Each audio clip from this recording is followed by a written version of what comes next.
Welcome to E360 TV, the live streaming and on-demand destination for influential voices and enlightened audiences. We offer trending, grassroots, and purpose-driven content across a diverse range of interests. E360 TV is more than just watching programs. We offer the ability to interact with live shows connecting audiences to real, authentic influencers and storytellers while streaming to millions of devices.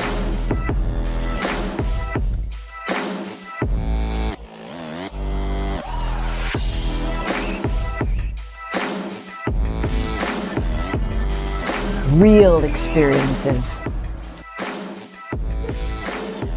Raw conversation.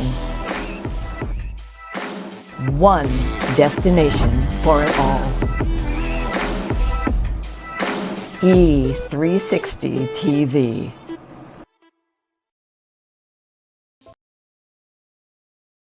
Five years ago, the Power of We Symposium was created to provide a platform for kids from all sectors where they could have a safe and comfortable environment in which to share both their joys and concerns. The Power of We Symposium is proud to have served over 250 kids throughout Romania when we took our mission global back in May of 2023.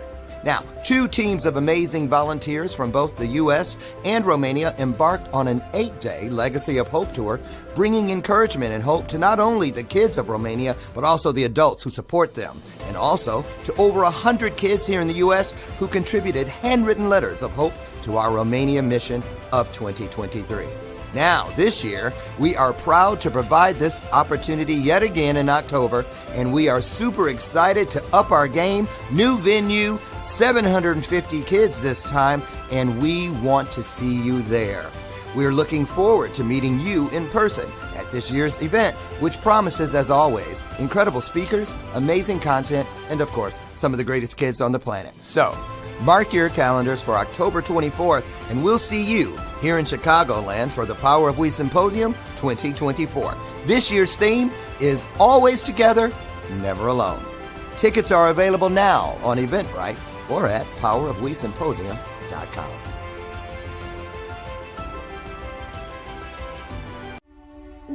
On July 4th, 1962, I found myself in the lost and found of mankind.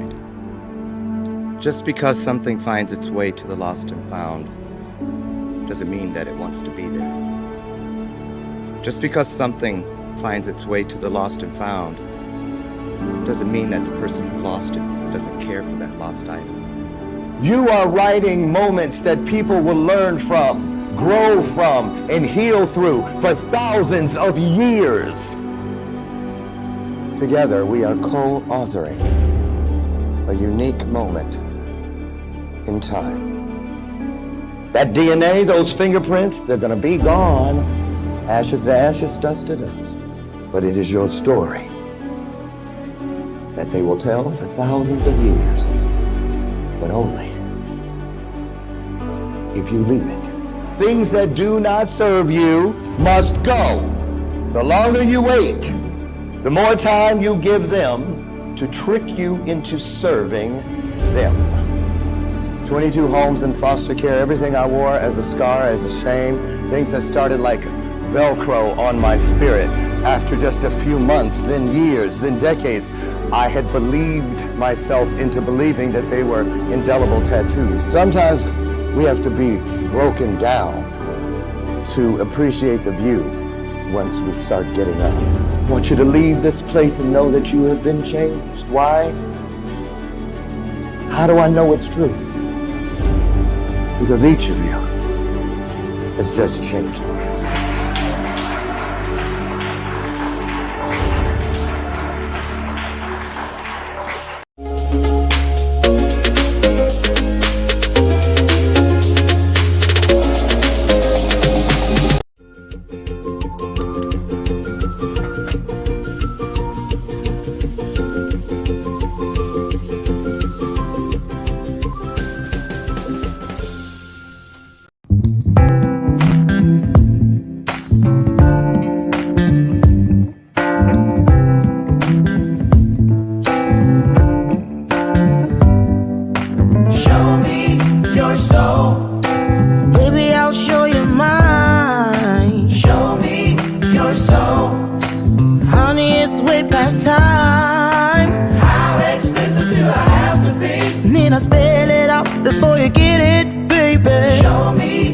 soul. And honey, I'll show you mine. I'll show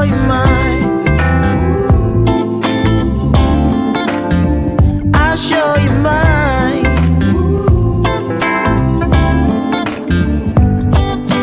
Oh, I'm standing right here holding up a sign, shamelessly displaying my state of mind. But you walk right past me, pretending like you don't see what's yours for the taking tonight. Good morning, good morning, good morning. There it is. We're here. I'm feeling good today, y'all. You know what that means. Anything is likely to happen up in here. I'm so excited. Dr. Lauren with you today, as every day, Monday through Friday. What a blessing that is. Where we come together, fulfilling one of the greatest promises available to us, that one that guarantees us that where two or more of us comes together, you know, we've got that mindset, that heart set, that spirit of being of service to others and finding a way to ease suffering somewhere in the world. You know what happens when two of us come together or more? Spiritual magic. There it is. And that is the bell of purpose. I'm not accidentally slipping and hitting it. I am ringing that bell on purpose with purpose, because it is not a show prop. It is not a gimmick. It is an opportunity. It is an invitation to lean in, to tune in, because just like that bell, you guessed it, the truth has a ring to it, and I don't want you to miss it. So that's what that's all about. Also, I want you to welcome, won't you please? She's still laughing at me because earlier, like 10 minutes ago, I was sitting here. I don't know what came over me. Another senior moment, maybe? I was sitting here minding my own business, and for some reason, I started stirring the coffee by doing this. And where do you think it went? Yep. Lord have mercy. I hope they don't find me wandering around the neighborhood later this afternoon. I'm just saying. You get to in those 60s, you be like, what was that? You know what I'm saying? And I'm confident that my family members have a journal hidden somewhere where they write down all these things so they can get some judge someday to put me in the home. Y'all better keep an eye out for your own journal. I'm just saying. I'm playing. They promise they won't. That's my big spirit. You promise you're not going to put me in a hole? So anyway, I'm excited to be here today. Happy hump day to you. It's Wednesday. How you start your day? I got up. I was at the health club this morning at 4:30, and I'm excited. I love Wednesdays. Almost done, halfway through the week. Plus, we had a short week, so it's kind of harder because yesterday I did not want to get up. I'm just keeping it real. I was like all day long. Every meeting I was on, good thing everybody was yawning. I was like, yawn freely because I'm there with you too. So anyway, real quick before, I got a great guest for you today. He's got a brand new book just launched a couple weeks ago. I'll tell you more about that, but I want to send a shout out. I know some of them are watching this morning. My brand new adult graduates. Thank you to the kids from Philcrest High School, where this past Sunday I went there and drove down, took a couple hours, and gave the commencement speech. I'll just fly through those. What an honor. What a wonderful, wonderful day. And I just want to say thank you guys. And you keep texting and sending me great encouragements. And also, I want to remind all of you that October 24th, you saw the promo, Power Symposium is in Naperville, my backyard this time, not downtown Chicago. Nothing wrong with the Stan Mansion. We still love them. Hello, Chair Stan and all the good people at the Stan Mansion. But it can only hold 250, and we have grown. We have grown. Thank you. That is a blessing. Thank you, Jesus. To 750 kids, and that's where we'll be on Thursday, October 24th. If you want to join us, head over to powerofwisymposium.com or just check us out on eventbrite.com. You'll find it there as well. Today's guest, you guys, like I said, he's brand new, has the cutest little girl ever. Seriously. And I'm just saying, she's just adorable. His name is Michael Copeland. And I met him through my good friend, Dr. Thomas Oliver, who's been his mentor. Thomas has been Michael's mentor for, I guess, over 18 years. And Michael refers to himself as a lifetime educator, an entrepreneur. And recently, he became a new author. His book just dropped a month or so ago. And he has a day job where he serves as the chief of staff for MyCom Cleveland. That's his main jam. It is a youth development initiative in Greater Cleveland, Ohio. Hello to the Purple Pot Project, which is also in Ohio. Went there and spoke a few years back. Anyway, there's all kinds of things about him, but he has this wonderful new book called The Journey of One Determined Educator. And I believe it is I'm not going to say much more about him. Wait, because I'll be a spoiler alert. So anyway, you know what we do. He's never been here before, which means he's a first timer. And we honor that, okay? We roll out the virtual red carpet. We give a virtual standing ovation. How? It's free, it's painless, and it's also nice. Put some hearts on the screen because I hear him coming down the hallway. I think he's a pretty big guy. So don't say nothing out of line. I'm just saying. I ain't scared of him, but you probably should be.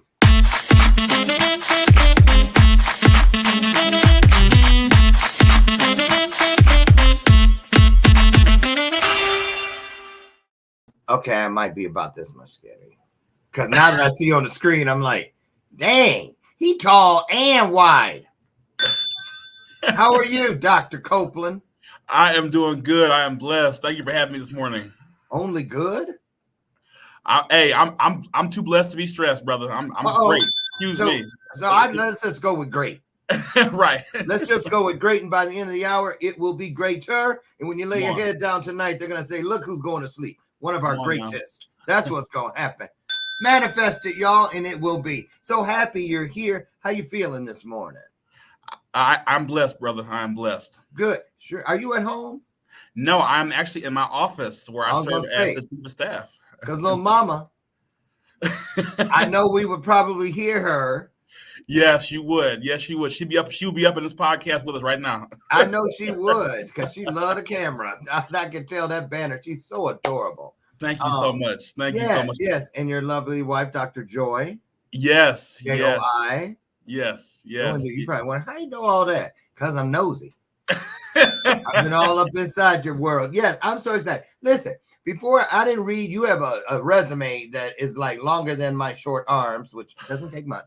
But I like to give the guest 60 seconds at the top of the hour to just kind of create your own vibe with the audience. So I'm going to dip out. I'll come back in when the 60 seconds have elapsed, and we'll officially get started. But just speak to the folks and let them know what's on your heart, and I'll be back. Take it away, all you. All right. Well, good morning, good people. I am honored and blessed to be here this morning. As Dr. Lauren said, there is a lot to my resume, but the most important part of my life is the fact that I am a father. That is my most important role. I have a beautiful 4-year-old, Michelle. She is getting ready to graduate from preschool this Friday, so proud dad moment.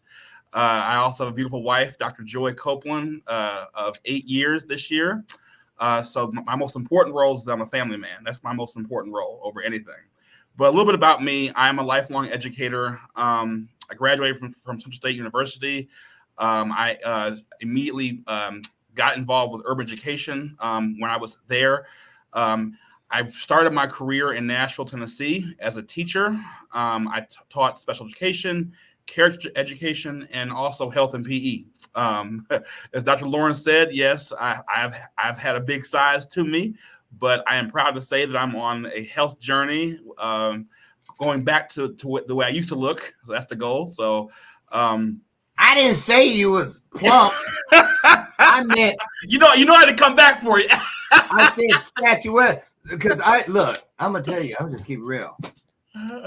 I got a little jelly. Listen, brother, I've been there. I have been on this health journey for the last year, and I'm proud to say that I'm down 80 pounds. I was 326 and high blood pressure, high cholesterol, diabetes, but I have reversed all that. So God is good. Better. Mm-hmm. God is good. That's all I got to say. Because I'm gonna tell you, you're gonna need to be lean and come on now. Because either that or have with that little girl, you already that's know. What I'm saying, or have a license to carry. Right. I'd be like, she may be graduating, but she ain't dating until she's 60. And right. Her graduating at this Friday. Yes. And listen, do nursery school graduates have an open house? They have all that. Yes, they cap and gown pictures, all that. I mean, you would think we're going to a college graduation. I mean, yes. Oh my Lord, is she gonna have to have her little hair just right? Yes, I'm taking her into the hairdresser tomorrow, and I do that every time. I'm the dad. I'm the girl dad that takes his daughter to the hairdresser. I'm that dad. Wait a minute, the hairdresser? You mean she's gonna sit down on the floor in front of the couch and somebody? She does that with her mama to take her braids out, but no, when she goes to the hairdresser, she goes. She got her own salon. Yes. Okay, then raising the queen, y'all. Raising the queen. So yes. Let's go back to, let's start officially with how you were raised, because I love this.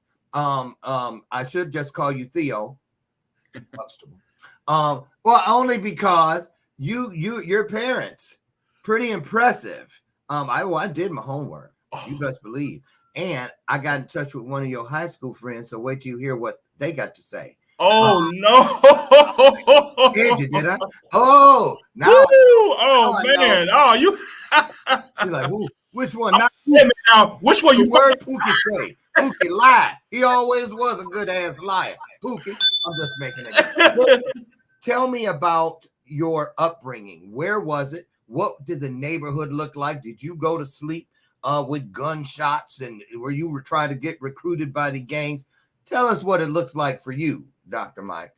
So I was definitely blessed growing up. I had two parents who strongly believed in education and were very successful in their careers. My father was a lawyer and former councilman for the city of Cleveland. My mom has been an executive and CEO for Key Bank, the Great Cleveland Roundtable, Leadership Cleveland, the national president of Link. So I was blessed growing up to have. I know. Two very well-equipped parents. Yes. Yeah. Yeah. Huxtables, y'all. Okay. So, but let's talk about that, because everybody expects. That's why Drake had it so hard when he came out. What you know about rap, nigga? You ain't. Yeah, I use the word. That's what they said. And da da da da da. And it has. And so, just like we can have discrimination, there can be reverse discrimination. So let's talk about that first, Dr. Michael. Have you? How was that for you? As far as acceptance and people thinking you had an authoritative type voice on things that mattered, that that weren't bougie. Did you get called bougie? Plus, you kind of light skinned, so you had double.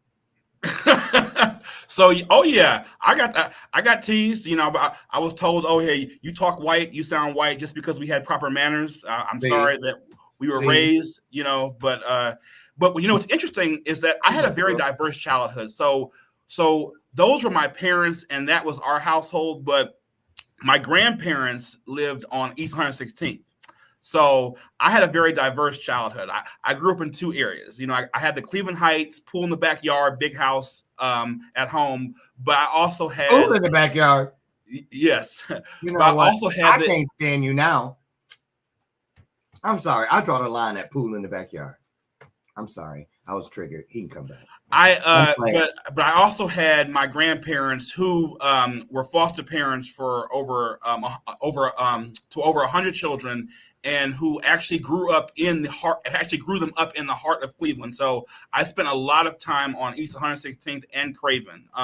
And just because certain people grow up in certain areas does not mean that they don't have a story. So our family has hit financial hardship. You know what I'm saying? We actually lost that big house and big pool, you know what I'm saying? Because we ran into financial hardship. And it was my grandparents that saved us, and we had to live with them. So you got to think, I went from the pool in the backyard to the hood in fifth grade. So let's talk about that. About acceptance by one's own people. My guest yesterday was a young lady who is she was first generation immigrant from Haiti. And she was talking about how, her mom went to work and became a registered nurse, but and she's going to law school in the fall. But she was saying sometimes the hardest, acceptance to gain is that of your own people. Yes. And so, right. So, okay. So let's talk about this. What did you learn I'm assuming you went over to your grandparents' house quite a bit growing up, and so Yes. you had close contact with some of these foster kids. What did you Yes, learn very from much. them? And what did your family tell you was going on? Was it like, how did they make you not see that this was some charity case? Like, this is what we do because we're so blessed. How did they explain the whole foster caring thing to you? So honestly, those children were a part of the family. It was no different from us being there. It was explained to us that yes, you know what I'm saying, they come from different backgrounds and different stories, but they deserve no less treatment than you know what I'm saying, or your siblings. And those children, even long after my grandparents have been gone for over 13 years, even to this day, I am still in contact with those grown children who are very successful to this day. Really? So those kids went with us everywhere. I mean, to family dinners, to church, to barbecues, to graduations. So those children got the same level of treatment that any of us in the Copeland family would receive. Mm-hmm. How did it make you feel about your situation as opposed to their situation? You know what I'm saying? Is that what I'm trying to get at? Is that when you started thinking about what kind of man you were going to be and what kind of work you would do as a man? How did that how did that impact you? Yes. Mm-hmm. And I'm so glad you said that because, and that's kind of what I kind of reference in my book too. I got my first love for education and helping the underserved population because of what I saw those children experience, because of the stories that I've heard from them, the stories that their parents went through, the stories that, we had to find this child a new home because they couldn't go back to their old home. Right. So I wanted to be a person one day that could help them and look out for children just like them and their experiences, breaking down and meeting those barriers to education, and also making sure they have supportive and loving homes. So little did I know back then that I would take that into my career, but I always kept that passion, and that's where that passion started. Absolutely.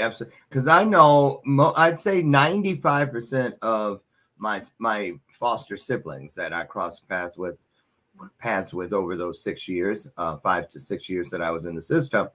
I was blessed because I had spent all of my life before the system in parochial school. So I came in and I was ahead, but most of the kids that would come in would go straight to what they called special ed back then, which now we refer to as special needs. And I love that a lot better, although I believe all kids are special and all kids have needs. So I think they need to do some work on that.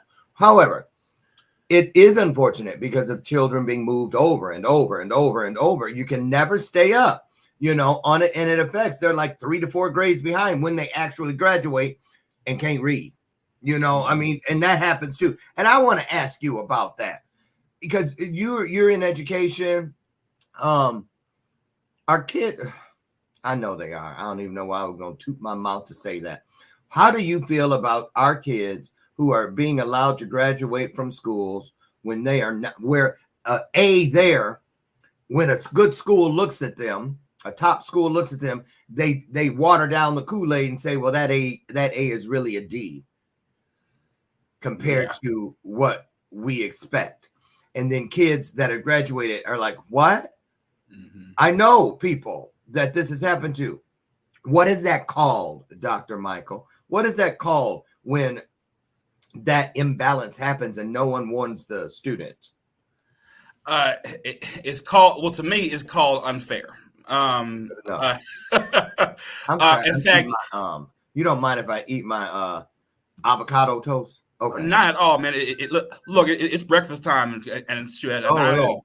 Right. Let me also start too with this. I actually was a child on IEP. Like I said, everybody has a story. And the reason what is IEP? IEP stands for Individualized Education Plan. So I had a learning disability. So I'm one of those kids that you're referring to. So I actually went through the whole process and system. And honestly, the reason why we hit financial hardship is because my parents invested in our education. They put so much money into the schools we went to that nothing else mattered. Our house, nothing else mattered. So I was able to receive the best education. And because when I was in second grade, I didn't know how to really read. You know what I'm saying? But it's when I went to third grade, when my parents paid for me to go to Lawrence School, that's where I learned to read. That's where I learned to, you know what I'm saying, increase my skills. And so I say it to say that when your parents put education first, that's what really matters. And so these kids are today, a lot of them are not receiving, they can't due to the lack of resources or whatever, those same type of services, because everybody's situations are different. And the way that these kids get passed through, just unequipped, to enter the world and society after graduation is sad and it's sickening. And it's only getting worse. It's really getting worse. I know. And right now, we have nothing in our city for our 5th to 8th graders. In the inner city, you know what I'm saying? Like because of our budgets and deficits that are going on within the city. So it's sad. So sports programs, cutting of music programs, art programs, financial literacy, all that. Yes. It is so sad, unfortunate. And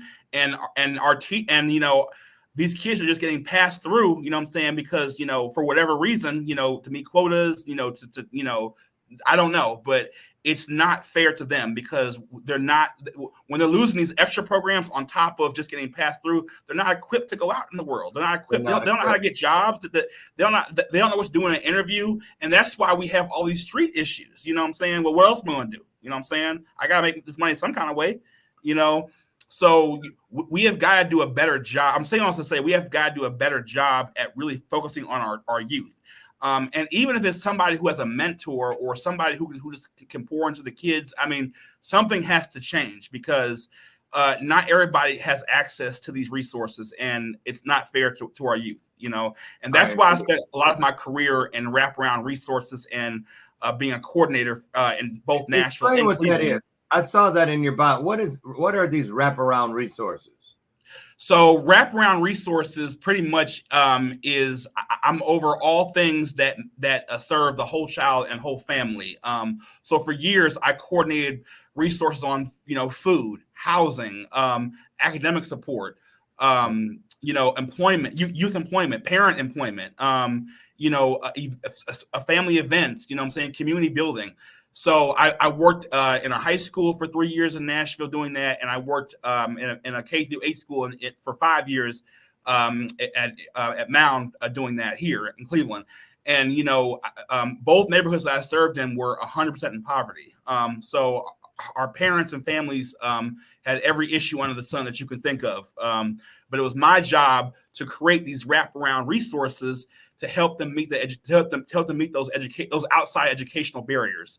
So, if a child's lights weren't on, I have a partner who does light support. If a child needs food, I partner with hunger centers to get food to their house each week. If a parent needed academic support, it was my job to find tutors for that program, for that person, and programs that support that student.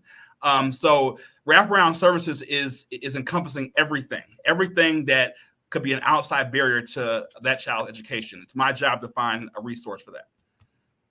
Wow. It was my job. See, yes. and thank you for that. That is brilliant. The thing when you're talking about getting the lights on, because it took me right to some of the kids back the first year of Power of We Symposium, and we still use that film today as our sponsorship video. But I had the kids reenact something that they had dealt with in the week before.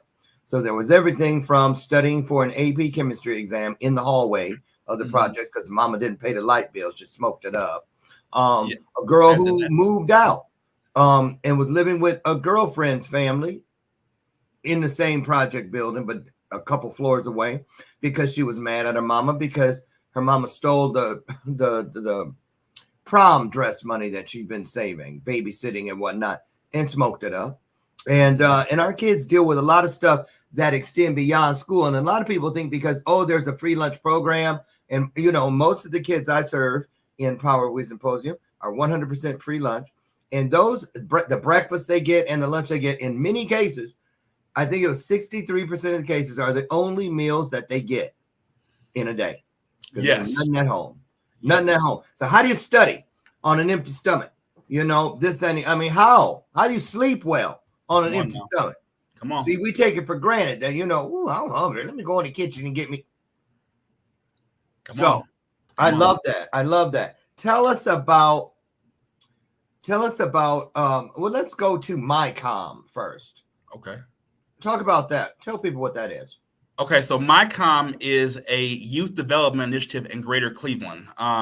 We service in 12 different regions, which encompasses about 30 different neighborhoods in the city of Cleveland and surrounding areas.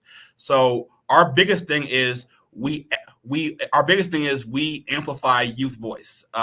We service all things youth. So the blessing of this is that being a coordinator for all these years, this was a great step up for me to on the next level as being a coordinator. So now I'm doing what I'm doing, but doing what I've always been doing, but on a much larger scale. So I oversee 12 different coordinators who service these 12 different regions in Cleveland, who are doing the exact same work that I was doing for many years. So these coordinators are in each of these regions in Cleveland and surrounding areas, putting together programs, partnerships, wraparound resources, and services.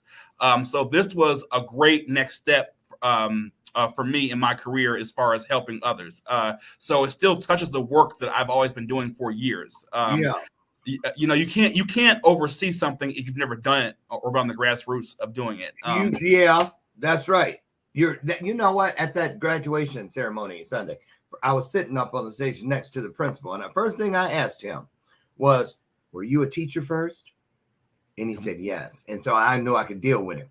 You see what I'm saying? Because those ones, just as an outsider coming in to do speeches or whatever, assemblies, whatever, career days, whenever there's a snag or something just don't feel right, I always go to one of the teachers. Was that principal the teacher? And if they weren't, I was like, there it is.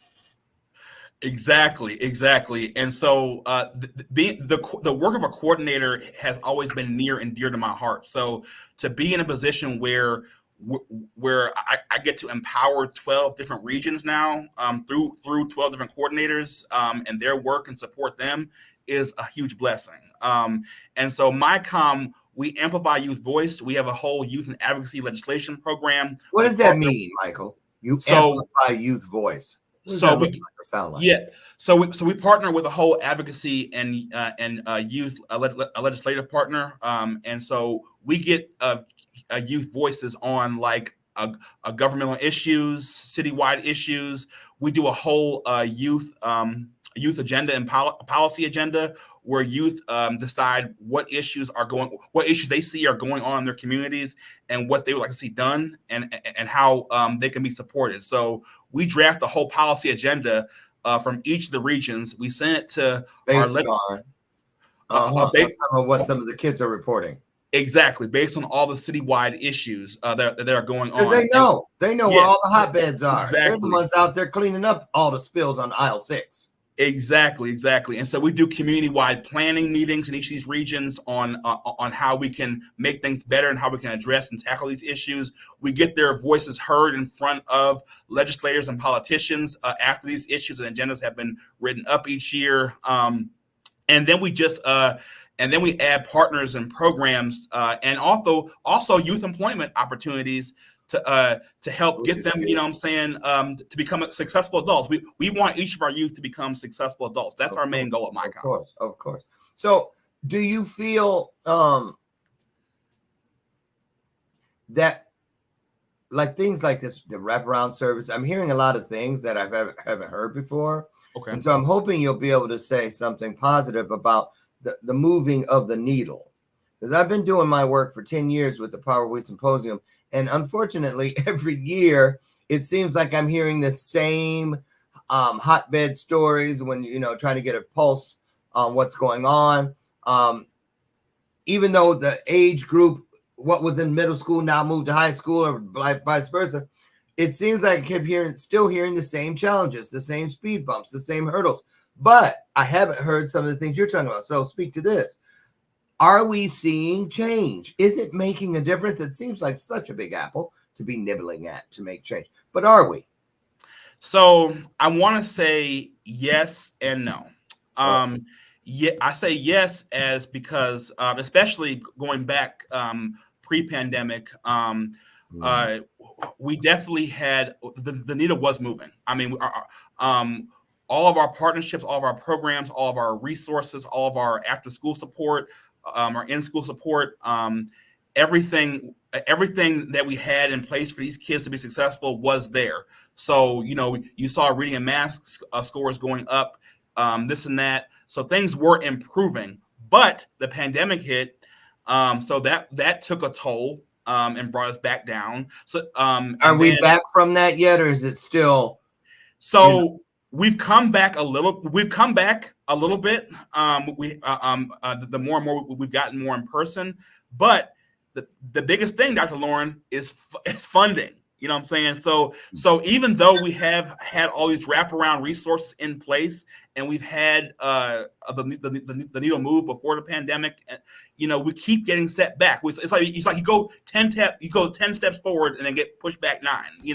Because of funding. And so because of funding, all those programs that were in place are not there anymore.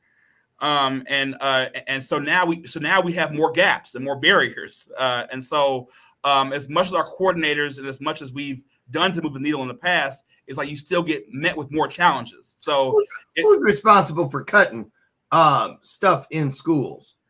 Man, that's beyond me. Where they live at?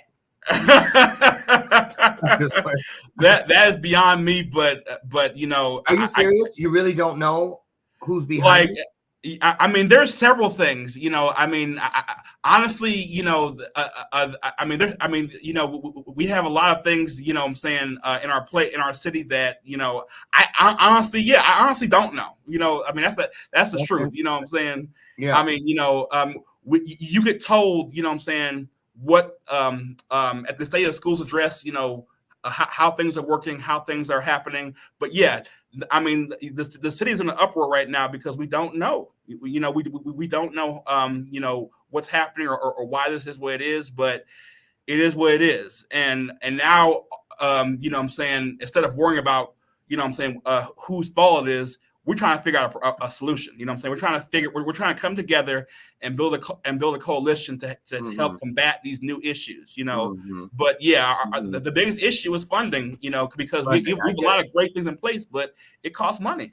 Let's swing over to something I've been hearing more and more about over the last month. I was on the road quite a bit in the month of May, speaking to counselors, therapists, school board members, principals, teachers, you name it. I refer to all of y'all as the gatekeepers because you really are the ones who are in charge. I think that all of you should be honored and paid and compensated at the rate of not just a doctor or a lawyer, but a judge and a surgeon. Because I mean, you're guarding the gates to our greatest resources, our children. So I want to ask you this: tell me what the state of alternative schools in the Cleveland area are, because I'm meeting more and more people who are moving their passion because they can't get it done where they're at. So they go over to those alternative schools so they can get right up close and personal with these kids where they feel like they are at their last stop. If we don't get them here, we're going to lose them. So what's that like in your area? Popping up all over the place, or what's the deal? Yeah, so we have a variety of alternative schools and, different programs. And you're right, a lot of our most at-risk students get funneled to them. And if they don't make it through that, it's like we lose them to the streets. Right. And so that's the sad part. But you do have certain kids who, what I'm saying, they take advantage, and I've seen kids be successful in those programs. But yeah, it's a sad cycle, Lauren. Do you believe in these alternative schools? Are they making a difference? It depends on the school. It depends on the school. It depends on, the teachers. It depends on the principals. It depends on what the goals and mission of that school is. Because you got some schools who are very supportive and who have the principals is on point and kids are soaring. But you got some of the schools who, it's just a job to these teachers. It's just a job to the principal. And when it used to be a calling. Exactly. So it really depends on the school. Yeah. Mm-hmm. Yeah. Okay. Before we get into the book,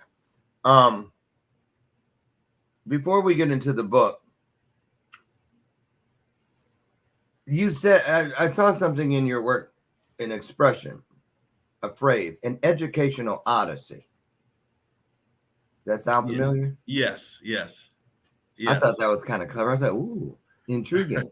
Talk about that as we set up the work in the book, because I find the book very interesting. Number one, because it's a fiction. It's a fictional book. And I would have thought with, every one of your corners of your world has been painted with education as the platform. So I thought, well, he's just surrounded by educational this and educational that, but he chose to write a book from a fiction point of view. So set that up. Educational odyssey. What does that mean to you? So educational odyssey means simply another form of a journey. A journey. When you think about odyssey, you think of just going into, trying to find your way in the dark, trying to find your path, trying to find, your purpose, and some of that might involve pain, but you find passion and purpose in your pain sometimes. In my particular story, which involves education, that's why I decided to go with educational odyssey. And because, this reflects my story. So yes, I did make it a fiction, but the story is based on my life experiences and the experiences that I had with my former students. Now, because of I can't, give my students information and real names out there. I chose to make the whole thing a fiction. So I changed my name. If I was going to change their names, I was going to change mine too. Yeah, because the whole thing is going to be it's going to be fictional, but it is definitely based on my life, my story, starting off, and the story of my students through my educational odyssey, through my journey. Yes. Before you get into a little descriptive so that people can understand why the book is so important and why they may want to get it in their hot little hands or give it to someone that they think could gain benefit. Last question before we go into the book. How do you feel about the rate of burnout with educators, true educators who have callings? How I hear so much that I'm throwing my hands up. I'm frustrated. I'm buried in reports. What are those things? IEPs. Yeah, they talk about those. Yes. And they just, I'm overworked. I'm underappreciated. Every time I can't get the parents to work with me, I just quit. I can't do it. And a lot of them who have specialized gifts leave, like special needs teachers and stuff. They leave within 2 years usually. You head over to general education because they just can't take it anymore. Talk about that. How can we, as just those of us on the outside of the educational spectrum, as far as the work we do, what can we do to help change this policy and this? Why are we setting it up for our greatest assets, our teachers? They're the assets. The students are the resources to quit. I mean, if they leave, who's going to do this shit? I'm just saying, it's hard work. It's necessary work, and they should be honored, but they're running like nobody's business. Talk about that. What do you see we need? What do you say we need to do, and how can we help? I say become a school volunteer. That is the easiest free thing anybody could do. You know what I'm saying? It doesn't cost anything. You can just go to the your school's go to your school's administrative offices and apply to be a volunteer. The one thing that I saw when I was in schools as a coordinator and as a teacher, we lacked volunteers. We lacked people who wanted to come in and just pour into these kids. Now we have partners and programs who got paid to be there, but we lacked just people coming in to want to volunteer. Now we did the few volunteers we did have that found they just wanted to just pour into the kids. You know what I'm saying, through local churches or just random people with good background checks, of course, that want to come in and pour into the kids free of charge. Those were the most meaningful relationships. And those people will always be near and dear to my heart because they just wanted to pour into kids because they didn't get that as a kid themselves growing up in the same neighborhood. So I've never heard that. Yes. I've never heard somebody say, now, be a volunteer at your school. Be a volunteer. Right. Parents get involved. I mean, we need parents to get involved. Yeah. That school I just spoke at, they were telling me that 60% of the parents were becoming depressed because this was the class that had the most babies. So when they go off, a lot of empty nesters in the town. And I was like, wow, I never thought about that. What do they do now? But here's a great opportunity. Wow. So who would a person just call the front desk at a school and say, hey, I want to volunteer, and let them take you from there? Yes. That's the simplest way of doing it. They can call the schools, tell them they want to volunteer, and that front desk office person can lead them to downtown or to wherever their school headquarters are, and go through the volunteer process. But yes, all they have to do is to tell the school, tell the principal, whoever they want to be a volunteer, and the school can definitely connect them with the volunteer coordinator who can get them through the volunteer process so they can be in the schools. I mean, helping out during lunch, helping out during dismissal, helping out during arrivals. I mean, one of the things we do at MyCom is we have a safe passage team who just makes sure our kids get to school safely. You know what I'm saying? Making sure they see nobody with guns, or making sure they see a fight, breaking it up. I mean, pick your battles and pick your poison, but sure. We need school volunteers to help our youth, get to school safely, get home safely, and also remain positive and remain educated in schools. And that helps with our volunteers. I mean, schools need support all over the place. And the one thing we can do with no funding is we can have people volunteer their time to be there to pour into the kids. And we need them now more than ever. If you have somebody who just wanted to volunteer to host who has the funds, of course, who just wanted to volunteer to host a program for our youth, especially our 5th through 8th graders this summer, we would harp on that. You know what I'm saying? Because we need stuff like that. Up.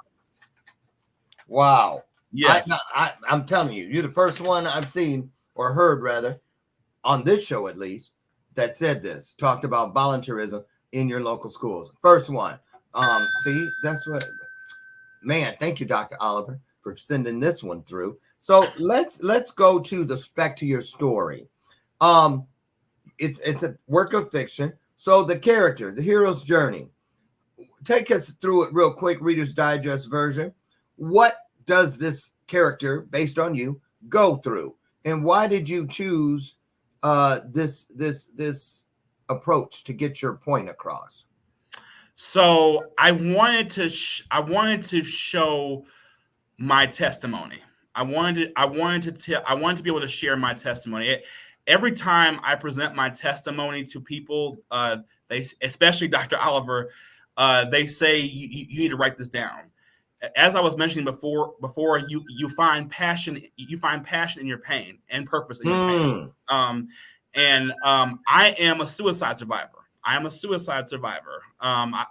was depressed as a high school student for a lack of, for many reasons, and one was I was mediocre in school. I didn't understand a lot of things, and amongst a lot of other issues that happened during my senior year. But I tried to jump off a 5th story building. I attempted, and I survived. What? And so, and that's when I, and after being,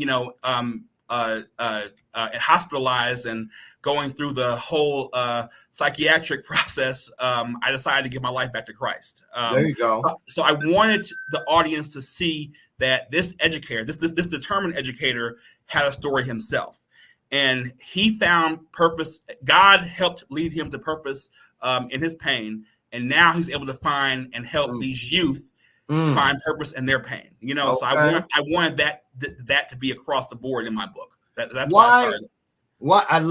I love it, Dr. Copeland. I really do. And I just think you're so smart because you don't do the obvious. You do the necessary. And I want to point out the image on this cover. There it is, you guys. And we have dropped, you know how Amazon, sometimes those links, y'all, are just so long and everything. So we didn't bother putting it in the banner because we know there's no way you're going to write all that down. You might transpose a number or a letter. So we've taken the liberty of dropping the Amazon link so you can head over to Amazon and get your own copy. And then after you get it, leave a review. That is important to support this work. The Journey of One Determined Educator the link is at the top of your thread. So go there at the conclusion here in a few minutes and get yourself a copy. So I want to point out this image, Michael, of the road there's the road, the journey that you're on, or the character, but it's going uphill. Yes. Purposeful, or did you just happen to get that image? So I wanted to get an image that represented a journey. And when I saw this image, I was like, boom, this is it. Because I was going through many different images and for my cover. And I'm like, when I saw this, I'm like, this is it. Because first off, it's dark because, you know, we all got a deep story. But then there's light on the road. You know what I'm saying? And it's going uphill. You know what I'm saying? You're very observant. You know what I'm saying? Because there's hope. You know what I'm saying? On this long journey, there is hope and there's light. Hope. And in my titles, you know, the journey starts off in red. You know what I'm saying? You know, the pain. But then the determined educator part is white. You know what I'm saying? Because there's light and there's hope. You know what I'm saying? So the educator, determined to what? Determined to help these kids as many as they can who are just like me, you know what I'm saying, or even much worse, you know what I'm saying, be successful. You know what I'm saying? You know, despite their pain, despite their situations, despite anything they're facing, they deserve a chance to be successful. You know what I'm saying? And so that is the determined part. You know what I'm saying? And that's why I started this book off with my story, because I had to let them know that it wasn't just everybody has their own story. You know what I'm saying? And if I can get through my situation, you know what I'm saying, which isn't even half as bad as what half these kids face, you can get through your situation. You know what I'm saying? And so I was determined, no matter what was going on, if a kid needed a haircut, you know what I'm saying, some of these kids never even had a haircut, and it was their first time getting it. Whatever the case is, to make them be successful or to make them feel good, to make them realize their full potential, you know what I'm saying? It was my job to be determined enough to get them there. Do you feel like a big piece of the issue is that there aren't enough of us who feel like this is our responsibility simply because maybe we don't have children. Maybe our children are grown and gone out of the house. That's somebody else's problem now, or I don't have, whatever it may be. We're so many of us have just, you know, for instance, the saying, it takes a village. Yes. Do you believe that people actually understand what that means, or do we need to do better creating a modern day stone soup story in our communities where people understand no matter what it is you have to contribute to the kettle, to the pot, bring it. We'll make use of it and the community will eat. How do you feel about whose problem is it anyway? So I feel that there are a lot of people who do get it, but there are a lot who don't too. Why is that? Why don't they? We've all been to school, hopefully, or had people in our charge that needed it. Why is it that education falls so far down the priority list for so many? Because a lot of people don't have to see that problem face to face. You know what I'm saying? I've been in the school, but they see the results of it and they're bitching about it. Exactly. But you know what? Time is up. This is that. If it's not in their world, you know, if they're not looking at it face to face, it's not. For some people, it's not their problem. You know what I'm saying? Even though it is their problem and it should be their problem. You know what I'm saying? Well, you know, I got my kids in the best school, so you know what I'm saying. But no, it needs to be everybody's issue. Think how powerful it would be if everybody came together and helped out the kids who need it the most. Think how powerful. I do a toy drive each year where I invite everybody who I know to give and bring a toy so we can service our youth in the most underserved populations for the holidays. You know what I'm saying? Yeah. And I mean, just that one example, think if we did that for every aspect throughout the year. You know what I'm saying? I agree. You know, but you got some people who are very passionate about this, but you got some people who don't get it, you know, and that's just reality. Do you think that is it different for young teachers coming out of college and you know their first time teaching? Is it hard to get diversity, white, black, brown, any of the above, to come to those hard areas of which you speak, inner city, underserved, boom, boom, boom, population? Do people like, oh, I don't want to go there? I mean, is it hard? And is it hard to get young black teachers to come back to where they grew up? And you know what? In some cases, yes. In some cases, I mean, it just varies. But what I find is, you know, color does not matter. You know what I'm saying? I've seen passionate white teachers and I've seen passionate black teachers. I've seen mediocre black teachers and I've seen mediocre white teachers. You know, so as long as that teacher is passionate and has a heart of serving the community, that's all that matters. Yeah. As all that matters. And so, but what I find is we need more men. We need more men, especially black men. You know what I'm saying? Doesn't matter where you're from, what your childhood was.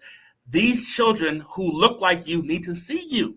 You know what I'm saying? You know, yes, I may not have been that one who had the same experience as you growing up, but I am still a strong black man, and these kids need to see a strong black man because they don't see it. They don't see it. You know, they need to see somebody who looks like them, and help in order to help them be successful. Real quick, man, this hour flew by. I knew it would. Man, it sure did. We'll have to do something to get you back here to check in on you know, what's going on and the changes that I know that you are pushing, and how we can help support you. You guys, scrolling along the bottom of your screen right now is the main road to Dr. Michael Copeland. It's Copeland Consultants, LLC.com. We will drop that link as well into your comment section here in just a moment as we wrap the show. Dr. Michael, what would you know, here's your Jerry Springer moment, so to speak. As far as what you could leave us, as far as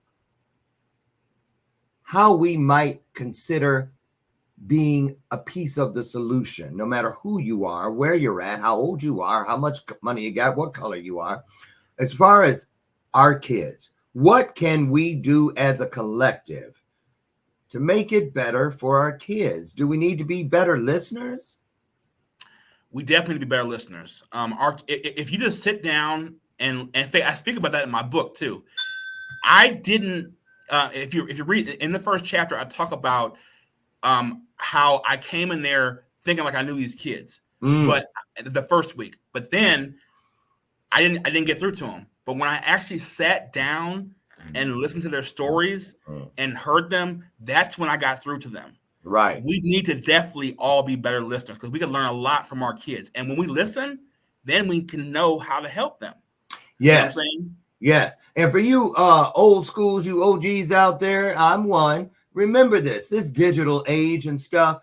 We were not born into it. Okay. They're natives. These kids are natives to this digital world. We're not. Okay. We migrated. You see what I'm saying? So we need to listen to them. Whenever you get stuck and you can't do something with your computer or your phone, who you reach for? One of those kids that knows how to do this stuff. So why should it just be we ask their opinion when we're in a bind? Why don't we ask their opinion about the binds that they're in because of us? Clean up on aisle 6. So listen, Michael Copeland, Dr. Copeland, thank you so much for all that you're doing. You guys check him out, be supportive, and let's keep making it better for our kids, shall we? Michael, thank you so much. Can't wait to see what's next for you on the horizon. Hang out backstage. I got something for you. And I have something for you all, too. Tomorrow, Dr. Kalpana Sundar is here. Find out why this board-certified surgeon took off the gloves and started a TV show entitled that, gloves off, why she feels she is done with putting up with mediocrity and unfairness as far as women getting paid less than men. Interesting topic tomorrow. Going to be shocked at some of what you hear. I'll meet you, God willing, on the front porch as we do every day, Monday through Friday, for our illuminated conversations. And in the meantime, as I tell you every day, in parting, I absolutely love you, and there's not a damn thing you can do about it. Have the best day ever. Find your highest self and do something with it. See you tomorrow. Bye, Michael. Thank you so much. Great job. Thank you so much. Appreciate you having me. Same here. Bye, everyone. Bye.